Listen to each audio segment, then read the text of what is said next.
যার যা আছে সে তার মর্ম বোঝে না, যার যা নাই সে তা পাওয়ার জন্য মরিয়া হয়ে থাকে।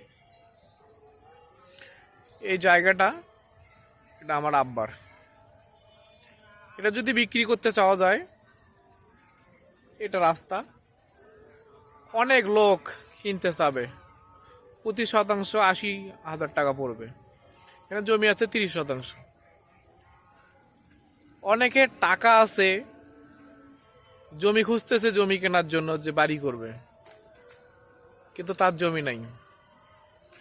আমার জমি আছে, কিন্তু আমার টাকা নাই, টাকা যে এখানে আমি একটা বাড়ি করব। কল্পনা করতাম যে এখানে একটা ফ্ল্যাট করব, নিচে একটা রুম হবে, উপরে একটা রুম হবে, দুইটা রুম, 2 তলায় থাকবো উপরে।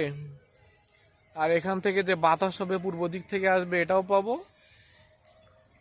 এই যে পশ্চিম ধারে বিল আছে, বিল থেকে বাতাস আসবে, এটাও পাবো। কিন্তু আমার আকাঙ্ক্ষা আছে, কিন্তু আমার সাধ্য নাই।